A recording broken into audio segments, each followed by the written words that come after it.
Antes de terminar esse vídeo, eu vou te mostrar o sinal mais silencioso de que você já está bloqueando, sem saber, a graça que você mais pede.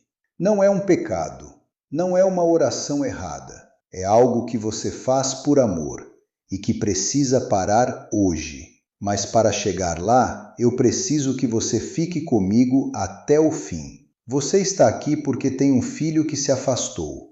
Um filho que você criou dentro da igreja, que você levou à primeira comunhão, que se confessava, que um dia ajoelhou do seu lado no banco da missa e que um dia parou. E você não sabe o que foi que aconteceu. Ou pior, você acha que sabe, e essa certeza te machuca toda noite.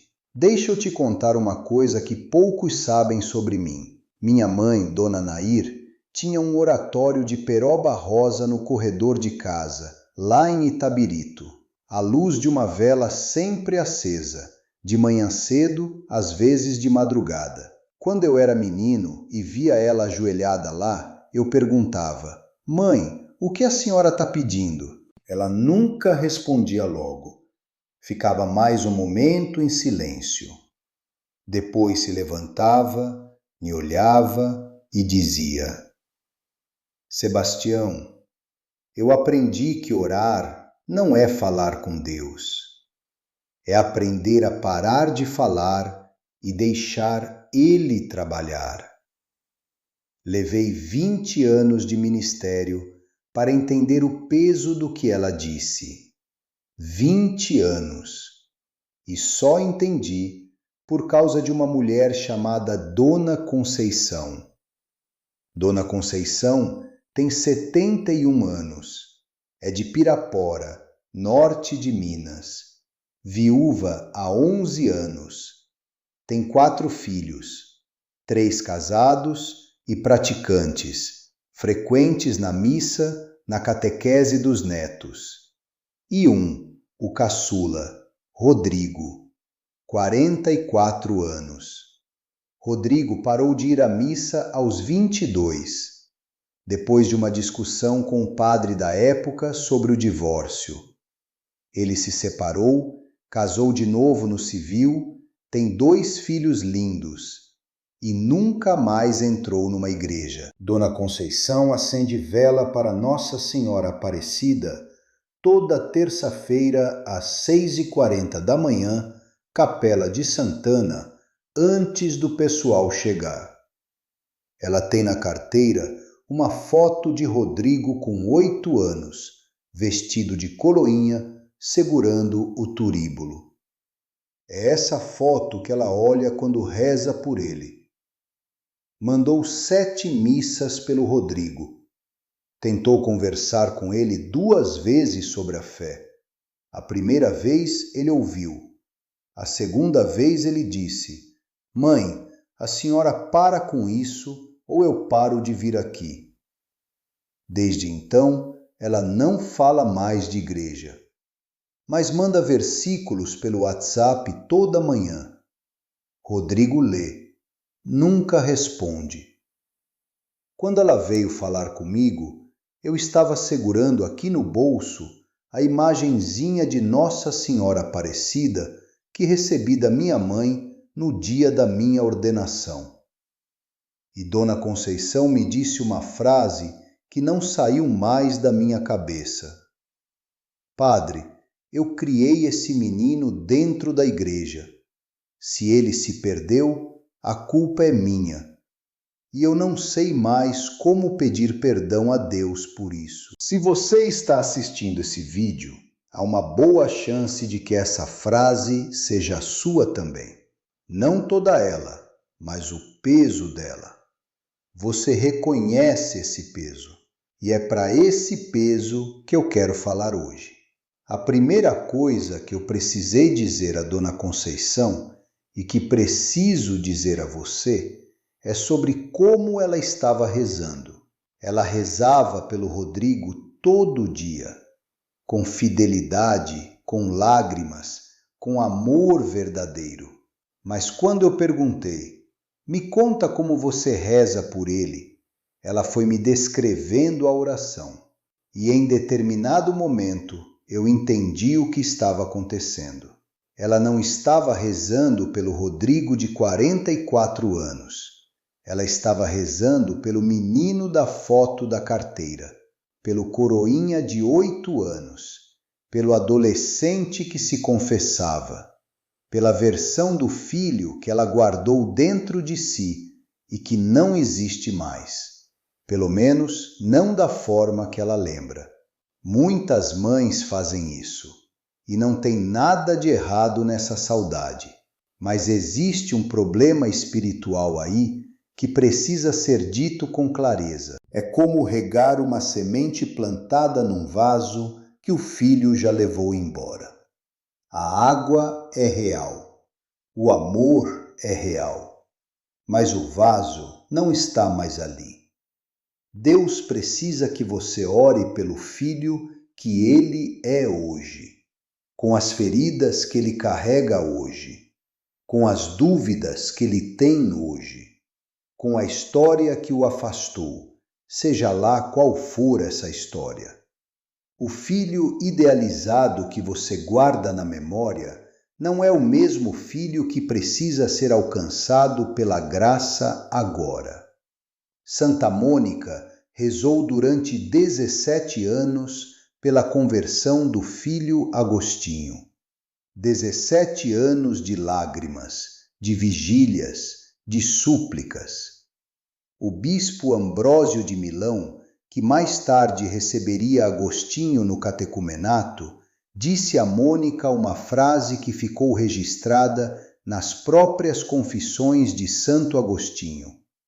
Não é possível que o filho dessas lágrimas se perca. Mas o que a tradição conta menos é que Ambrósio também orientou Mônica a parar de seguir Agostinho de cidade em cidade, tentando convencê-lo pessoalmente. A oração de Mônica só ganhou força total quando ela parou de tentar converter o filho e começou a confiar o filho a Deus. Quando ela soltou a imagem que tinha do filho e passou a orar pelo homem real que ele era, com todos os erros, todas as escolhas, toda a distância. Dona Conceição ficou em silêncio quando eu disse isso. Depois, ela olhou para a foto na carteira e disse: "Mas, padre, esse é o meu filho." E eu disse: "É sim, Conceição, mas esse menino cresceu, e Deus está trabalhando no homem que ele se tornou, não no menino que você ainda está esperando que ele volte a ser." Você vai pensar: "Mas eu rezo por ele com o coração, que diferença faz?" E eu entendo esse questionamento, mas me ouça com atenção. Deus não precisa do nome do seu filho para saber quem ele é. Você é que precisa aprender a soltar a imagem do filho que você perdeu para encontrar o filho que Deus ainda está salvando. Esta semana, ao rezar por ele, não diga o nome dele por 5 minutos. Apenas fique na presença de Deus em silêncio, com a intenção de que ele cuide do que você não consegue mais carregar. Depois, diga apenas isso: "Senhor, ele é teu. Eu te devolvo o que sempre foi teu." Repita uma vez por dia durante 7 dias. O que vai mudar é que a ansiedade que estava dentro da oração vai começar a se soltar, e a oração vai ganhar outro peso. Mas tem uma segunda coisa que eu precisei dizer à Dona Conceição, e essa foi mais difícil, porque essa segunda coisa foi sobre os versículos do WhatsApp. Quando ela me contou que mandava versículos para o Rodrigo toda manhã, ela disse isso com uma naturalidade que me mostrou o quanto aquilo fazia parte da vida dela. Era um gesto de amor. Era a forma que ela havia encontrado de manter um fio de conexão espiritual com o filho, já que não podia mais falar abertamente sobre fé. E eu precisei dizer a ela com muito cuidado: "Conceição, Eu sei que isso vem do coração. Mas me conte, o Rodrigo responde esses versículos? Ela disse: Não, padre, nunca. E como ele age quando você encontra ele pessoalmente depois que mandou algum versículo? Ela ficou quieta. Depois disse: Ele fica um pouco fechado. É isso. Esse é o problema. Existe um comportamento que parece virtude, mas age como obstáculo. A mãe que, movida pelo amor, liga todo domingo perguntando se o filho não quer ir à missa. Manda áudio de oração, pede que ele assista ao vídeo do padre, encaminha a mensagem da paróquia. Cada gesto vem do coração, mas para o filho, esse comportamento não fala de Deus, fala de pressão. E pressão gera rejeição, sempre. Não porque o filho seja ingrato ou mau, mas porque o coração humano não se abre por obrigação. Nunca abriu, nunca vai abrir. É como segurar uma borboleta na mão com muita força para não perdê-la e, sem perceber, sufocá-la. O amor sem espaço vira gaiola e ninguém volta para uma gaiola por vontade própria. São João Paulo II, na exortação apostólica Familiaris Consortio, escreveu que a missão dos pais não é garantir a fé dos filhos, mas testemunhar a fé de tal forma que os filhos encontrem nela uma resposta às próprias perguntas. A diferença entre testemunho e pressão não está na intenção, está no efeito que produz no coração de quem recebe. Você pode ter a intenção mais pura do mundo. Se o efeito que produz no filho é fechamento, é distância, é irritação, então o amor precisa aprender uma forma nova de se expressar. Eu pedi a Dona Conceição que fizesse um experimento que eu vou pedir a você também. Por 21 dias, não mande nenhuma mensagem religiosa para o seu filho afastado. Não mencione igreja, missa, padre ou oração em nenhuma conversa com ele. Durante 21 dias, fale sobre a vida dele, o trabalho, os filhos dele se tiver, o que ele gosta, o que ele está passando. Mostre que você o ama a ele, não a versão dele que você quer que ele volte a ser. Isso é contraintuitivo, vai doer. Você vai sentir que está abandonando ele espiritualmente. Mas São Francisco de Sales, doutor da Igreja, escreveu no Tratado do Amor de Deus que a alma atrai mais pelo exemplo silencioso do que por 1000 palavras. O que muda em 21 dias não é a fé do filho. O que muda é a porta. Ela volta a estar aberta. E é pela porta aberta que Deus entra, não pela porta que você está tentando forçar. Dona Conceição fez isso. 21 dias sem um versículo, sem uma menção à igreja, sem um pedido velado. No 19º dia, o Rodrigo ligou para contar que o filho mais novo dele havia passado no vestibular. Ela celebrou com ele. Só isso. Não mencionou Deus. 3 semanas depois, Rodrigo perguntou se ela queria que ele a levasse à missa no domingo. Ele não entrou na igreja. Ficou do lado de fora esperando ela terminar. Mas ficou. E ela me disse depois: Padre, eu aprendi que às vezes amar é saber esperar do lado de fora. Agora é preciso chegar na 3ª revelação. E essa é a mais difícil. Mas é também a mais importante. Preciso que você fique comigo agora com o coração aberto. Não para se condenar, para se libertar. Existe uma forma de orar que parece profunda fé, mas carrega por baixo uma desconfiança encoberta de Deus. É a oração do tipo: eu rezo, mas se ele não fizer logo, eu não sei mais o que fazer. Parece humildade, mas por baixo está uma mensagem que a gente raramente admite. Eu não confio que Deus está agindo no invisível. É como plantar uma semente e arrancar do chão toda semana para ver se está crescendo. O ato de verificar mata o que estava crescendo em silêncio. A fé verdadeira ora e solta. Não ora e segura. Eu vou te dar 5 sinais. Presta atenção. O primeiro, você reza pelo seu filho todo dia, mas termina a oração mais angustiada do que quando começou. O segundo, quando alguém pergunta do seu filho afastado, você sente uma dor que não é bem vergonha e não é bem tristeza. É uma coisa que não tem nome e dói mais do que deveria para uma conversa simples. O terceiro, você já pensou, mesmo que rapidinho, que talvez Deus não esteja ouvindo você especificamente? Que talvez haja algo errado com a sua oração ou com você, que as outras mães conseguem e você não. O quarto, você já negociou com Deus. Senhor, se o Senhor trouxer meu filho de volta, eu faço uma promessa, vou ao santuário, paro de fazer tal coisa.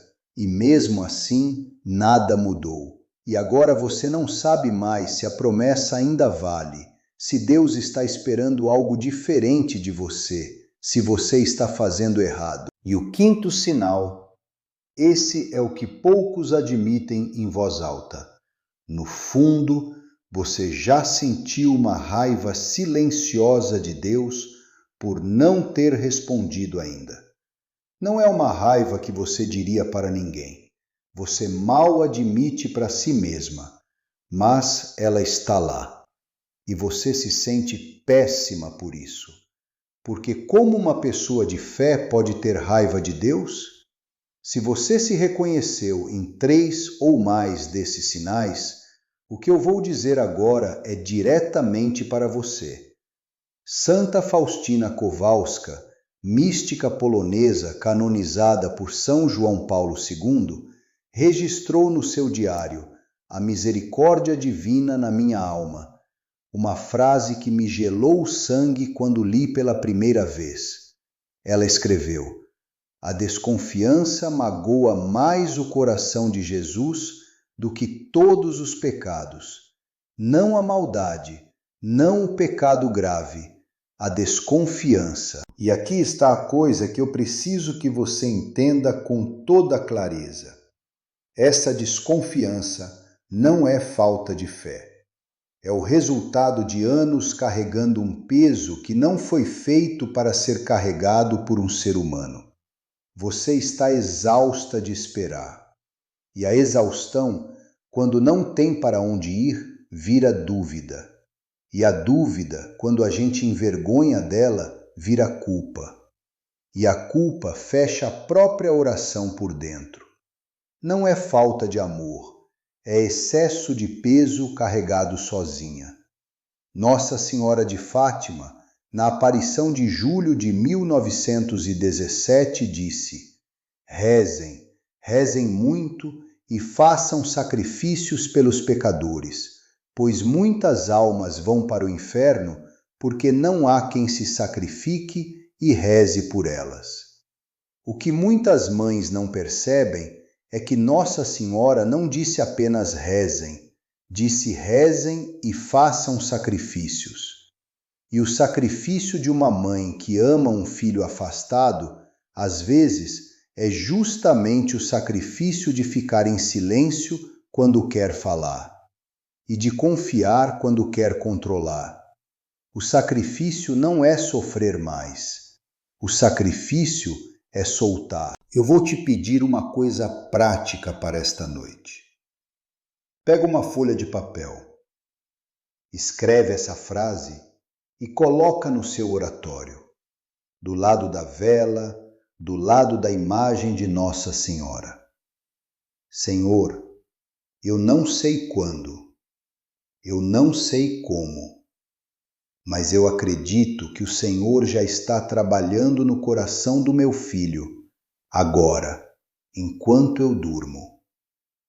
Leia essa frase antes de dormir, não como pedido, como declaração de fé. A diferença é sutil, mas muda tudo. O pedido diz: ainda não aconteceu. A declaração diz: já está acontecendo e eu confio. Você vai pensar: mas isso não é ingenuidade? E eu entendo. Mas me ouça com atenção. Santa Faustina viu o que existe por trás do véu que separa o que você enxerga do que Deus já está fazendo. E o que ela viu não foi indiferença. Foi um Deus trabalhando em silêncio em cada alma que alguém confiou a Ele. O seu filho já foi confiado a Ele, por você. Em cada oração, em cada vela acesa, em cada missa mandada, Ele já está com esse nome no coração. Antes de encerrar, eu preciso te lembrar de algo. Santo Agostinho tinha 32 anos quando foi convertido. 32 anos de vida distante de Deus. 32 anos de mãe orando, sofrendo, esperando. E quando a conversão aconteceu, não foi porque Mônica aumentou a pressão. Foi porque ela aprendeu a orar soltando. O Rodrigo ainda não entrou na igreja, mas ele esperou do lado de fora. E às vezes é do lado de fora que começa o caminho de volta. Eu vou encerrar com uma bênção e com a frase que eu quero que você leve desta conversa. Deus não precisa que você convença o seu filho. Ele precisa que você confie nele, o filho que você não consegue mais carregar sozinha. Que Nossa Senhora Aparecida, a advogada das mães brasileiras, interceda pelo seu filho agora. Que ela, que foi encontrada no fundo do rio, despedaçada, e que foi restaurada por mãos de homens simples, restaure também o que parece partido demais para ser inteiro de novo. Que Deus Pai, que correu ao encontro do filho pródigo ainda de longe, já esteja correndo ao encontro do seu filho agora, em caminhos que você não vê, em horas que você não sabe, em formas que você ainda vai conhecer. Receba esta bênção. Em nome do Pai, do Filho e do Espírito Santo. Amém. Se esse vídeo tocou o seu coração, compartilha com uma mãe que você conhece que está carregando esse mesmo peso. Ela precisa ouvir isso. E se quiser continuar essa conversa, deixa um comentário aqui embaixo me contando como você está. Eu leio, eu oro. Eu me importo com a história de cada um que chega até aqui. Até a próxima!